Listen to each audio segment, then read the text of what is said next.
Mission 145.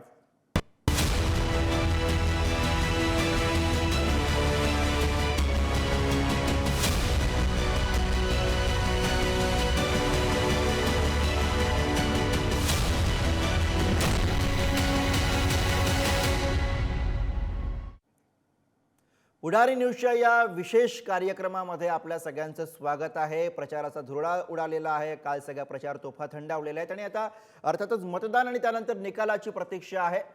Maharashtra विधानसभा निवडणुकीच्या प्रचाराचा धुरळा आता संपलेला आहे आणि मतदानाचा दिवस अगदी उद्यावरती येऊन ठेपला आणि या पार्श्वभूमीवरती पुढारी न्यूज घेऊन आलाय विधानसभेचं महाकव्हरेज. महाराष्ट्राची सत्ता मिळवण्यासाठी बहुमताची 145 ची मॅजिक फिगर गाठण्यासाठी महायुती आणि महाविकास आघाडीची जोरदार रस्सीखेच सुरू आहे. त्या संदर्भातील प्रत्येक बातमी आणि विश्लेषण पुढारी न्यूजच्या प्रेक्षकांना पाहता येणार आहे. येत्या 23 नोव्हेंबर पर्यंत निकालाच्या दिवसापर्यंत दररोज प्रत्येक तासाला त्याचाच एक भाग म्हणून महाराष्ट्रामध्ये नेमकी कुणाची हवा आहे याचा जिल्हानिहाय आढावा आज दिवसभर आपण घेणार आहोत. पुढारी न्यूजचे जिल्हाभरातील सगळे रिपोर्टर्स तिथले अंडरकरंट्स काय आहेत हे आपल्याला सांगणार आहेत. चला तर सुरुवात करूयात पुढारी न्यूजचा विशेष कार्यक्रम मिशन 145 ला.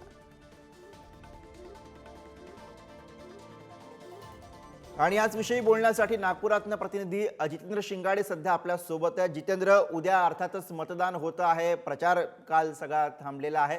कसं वातावरण आता सध्या दिसतं आहे? काय चर्चा आहेत?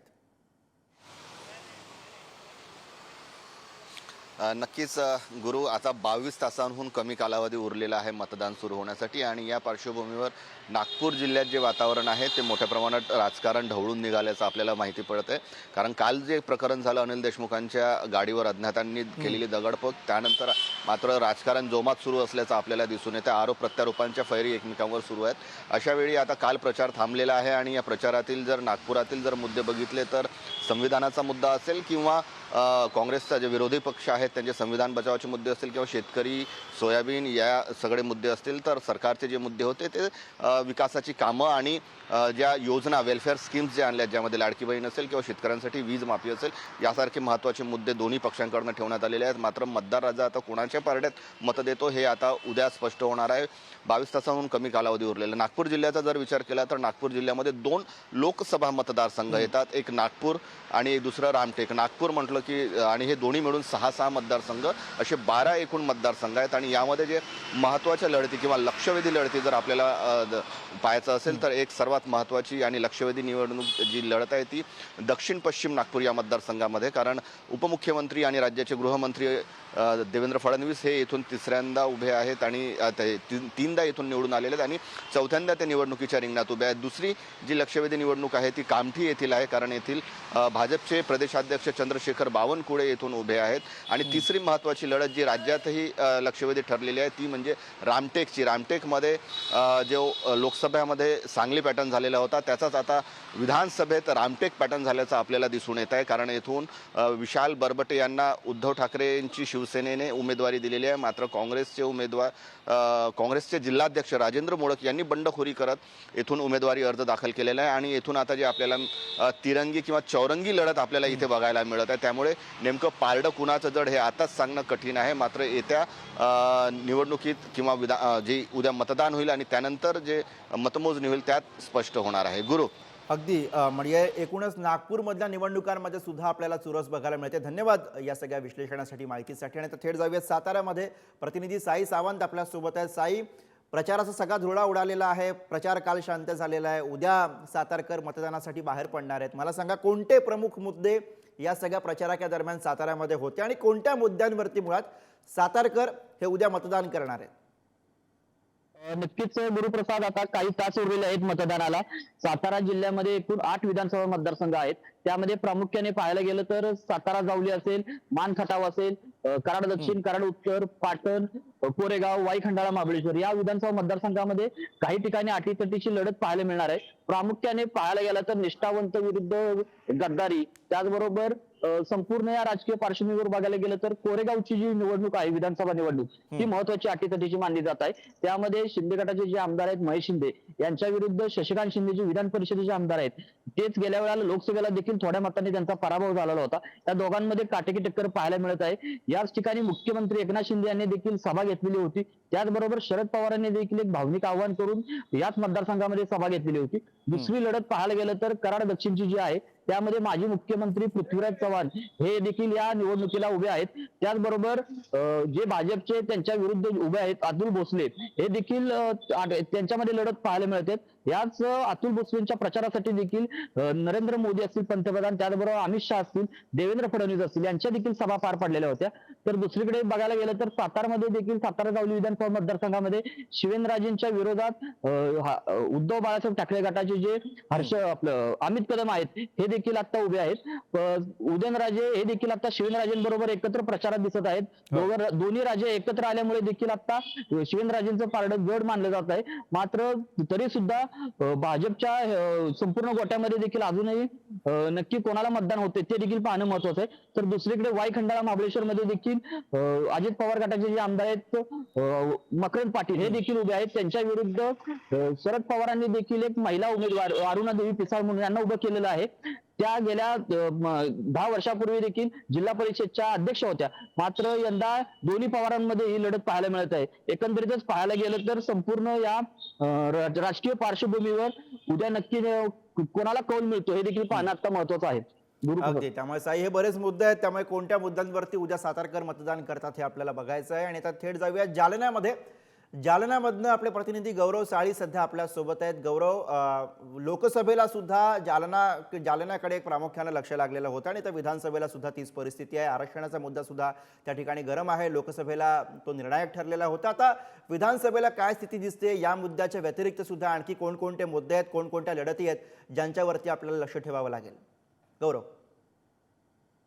गेलं तर जालना विधानसभा मतदारसंघ, त्याचबरोबर जालना जिल्ह्यामध्ये एकूण 5 विधानसभा मतदारसंघ येतात आणि या 5ही विधानसभा मतदारसंघांमध्ये आता सगळ्यांचं लक्ष लागून राहिलेले. कारण जालना जिल्हा म्हणजे ज्या ठिकाणी मराठा आरक्षण आंदोलन आणि ओबीसी आरक्षण आंदोलन हे दोन्ही आंदोलन जालन्यात झालेले आहेत. त्यामुळे या ठिकाणी सर्वांचं लक्ष लागून राहिलेलं आहे. आपण जर पाहायला गेलं तर जालना जिल्ह्यात 5 विधानसभा मतदारसंघ येतात आणि 5ही विधानसभा मतदारसंघामध्ये जे काही विद्यमान आमदार आहेत यांना पुन्हा एकदा त्यांच्या पक्षाने संधी दिलेली आहे. आपण जर पाहायला गेलं तर जालना विधानसभेतून कैलास गोरंट्याल विरुद्ध अर्जुन खोतकर अशी लढत सलग पाचव्यांदा होत आहे.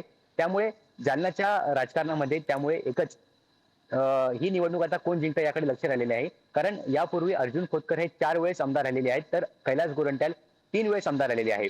त्यामुळे जालन्यात आता जालना विधानसभेतून कोणाला उमेदवारी मिळालेली आहे आणि कोण ही निवडणूक जिंकतं याकडे सर्वांचं लक्ष लागलेलं आहे. दुसरीकडे पाहायला गेलं तर बदनापूर विधानसभेतून आमदार नारायण कुचे यांना तिसऱ्यांदा भाजप महायुतीने संधी दिलेली आहे. सलग 2 टर्म ते आमदार राहिलेले आहेत आणि तिसऱ्यांदा आपलं नशीब आजमावण्यासाठी ते विधानसभेच्या रिंगणात उतरलेले आहेत. त्यांच्या विरुद्ध बबलू चौधरी जे राष्ट्रवादी काँग्रेस शरदचंद्र पवार गटाचे उमेदवार आहेत, ते त्यांच्या समोर उभे राहिलेले आहेत. त्यामुळे बदनापूरमध्ये देखील राजकीय समीकरण आता कशी जुळतात हे पाहणं महत्त्वाचं असणार आहे. तर दुसरीकडे भोकरदन विधानसभा मतदारसंघ, ज्या ठिकाणी रावसाहेब दानवे जे भाजपचे ज्येष्ठ नेते आहेत त्यांचे चिरंजीव संतोष दानवे हे त्या विधानसभा मतदारसंघातून उभे राहिलेले आहेत. त्यांना तिसऱ्यांदा पक्षाने संधी दिलेली आहे आणि रावसाहेब दानवे यांचा लोकसभा निवडणुकीत झालेला पराभव, त्यामुळे आमदार म्हणून संतोष दानवे यांना त्या मतदारसंघातून निवडून येण्यासाठी त्यांची प्रतिष्ठा जी आहे ती पणाला लागलेली आहे. सलग तिसऱ्यांदा संतोष दानवे हे विधानसभेच्या रिंगणात उतरलेले आहेत आणि त्यांच्यासमोर चंद्रकांत दानवे जे राष्ट्रवादी शरद पवार गटाचे उमेदवार आहेत ते तिसऱ्यांदा संतोष दानवे यांना आव्हान देण्यासाठी विधानसभेच्या रिंगणात उतरलेले आहेत. आपण पाहायला गेलं तर घनसावंगी विधानसभा मतदारसंघ हा तोच मतदारसंघ आहे ज्या ठिकाणी मराठा आरक्षण आंदोलन आणि ओबीसी आरक्षण आंदोलन त्या ठिकाणी झालं होतं. त्याच मतदारसंघामध्ये हे दोन्ही आंदोलन झालेले आहेत आणि त्या मतदारसंघातून भाजपा महायुती आणि सेना या आघाडीकडून शिवसेना महायुतीने हिकमत उडान यांना उमेदवारी दिलेली आहे. तर दुसरीकडे राष्ट्रवादी शरद पवार गटाकडून राजेश टोपे यांना 6व्यांदा विधानसभेच्या रिंगणात उतरवण्यात आलेलं आहे. राजेश टोपे त्या मतदारसंघाचं गेली 5 टर्म म्हणजे 25 वर्षापासून ते घनसावंगीचे आमदार आहेत आणि 6व्यांदा आपलं नशीब आजवण्यासाठी ते घनसावंगीच्या रिंगणात उतरलेले आहेत. आपण जर पाहायला गेलं तर राजेश टोपे यांच्यावर ओबीसी समाज जो आहे तो जरासा नाराज आहे. त्यामुळे राजेश टोपे यंदा 6व्यांदा निवडून येतात का हे पाहणं महत्त्वाचं असणार आहे. तर दुसरीकडे परतूर विधानसभा मतदारसंघ या ठिकाणाहून भाजपा महायुतीने बबनराव लोणीकर यांना बरोबर आहे. दिलेली आहे. 5 4 वेळेस विधानसभा मतदारसंघ जालना जिल्ह्यामधले हे आणि तिथं नेमकं काय निकाल लागतो हे आता 23 तारखेला कळणार आहे. धन्यवाद या सगळ्या माहिती आणि विश्लेषणासाठी. तर थेट जाऊयात कोकणामध्ये. रायगडमधनं आपले प्रतिनिधी प्रवीण जाधव सध्या आपल्या सोबत आहेत.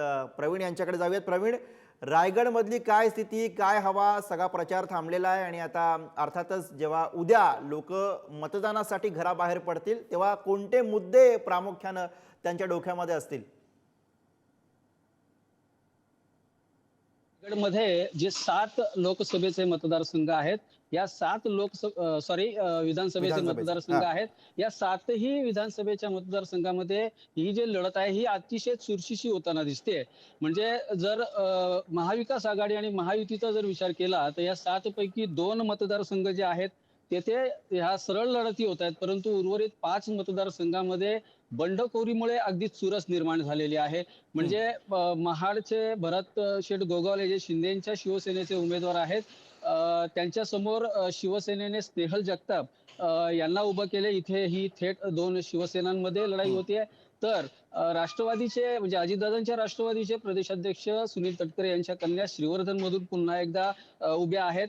तेथे शरद पवारांच्या राष्ट्रवादीचे जे उमेदवार आहेत अनिल नवगणे यांच्यात थेट लढत होते. परंतु उर्वरित जे 5 मतदारसंघ आहेत याच्यामध्ये महायुती आणि महाविकास आघाडी ह्या दोघांमध्येही बंडखोरी झालेली दिसते. म्हणजे शेका पक्ष हा रायगड जिल्ह्यामध्ये असल्यामुळे जवळपास महाविकास आघाडीमधून त्यांची अपेक्षा होती की 3 ते 4 ठिकाणी आम्हाला इथे उमेदवारी मिळावी, परंतु ती बोलणी काही शेवटपर्यंत न झाल्यामुळं शेका पक्षाने अलिबागसह पेण, उरण आणि पनवेल येथेही आपले उमेदवार दिले. त्यामुळे शिवसेनेने म्हणजे ठाकरेंच्या शिवसेनेने महाविकास आघाडीत असलेल्या अलिबागमध्ये कुठलाही उमेदवार दिला नव्हता. परंतु शेकापने या उर्वरित 4 ठिकाणी उमेदवार दिल्यानंतर ठाकरेंच्या शिवसेनेकडून देखील ऐन वेळेला येथे उमेदवार देण्यात आले. त्यामुळे इथे महाविकास आघाडीमध्ये बंडखोरी होताना दिसते. आणि विचार केला कर्जतचा तर कर्जतमध्ये हे अजितदादांची राष्ट्रवादी आणि शिंदेची शिवसेना खरं तर हे पूर्वीचे जे दोन्ही पक्ष होते यांच्यातच पारंपरिक लढाई ही आतापर्यंत होत आलेली होती. त्यामुळे येथे विद्यमान आमदार महेंद्र थोरवे शिंदेच्या शिवसेनेचे यांना तिकीट दिल्यानंतर नाराज झालेला जो राष्ट्रवादीचा गट होता तो संपूर्णपणे राजीनामा देऊन सुधाकर घारे यांच्या रूपाने येथे बरोबर आहे. अपक्ष त्यामुळे उमेदवार प्रवीण दिला काही गेला. ठिकाणी थेट लढती आहेत, आमने सामने 2 उमेदवार आहेत आणि दुसरीकडे अर्थातच ही सगळी बंडखोरी आणि त्यानंतर समोर आलेली सगळी समीकरण आहेत. त्यामुळे या सगळ्यामधनं आता कौल नेमका कोणाला मिळतो, कोणाचा विजय होतो हे सगळं आपल्याला बघायचं. धन्यवाद या सगळ्या सविस्तर विश्लेषणासाठी. मिशन 145 या कार्यक्रमामध्ये सध्या आपण इथेच थांबतोय. बघत राहा पुढारी न्यूज.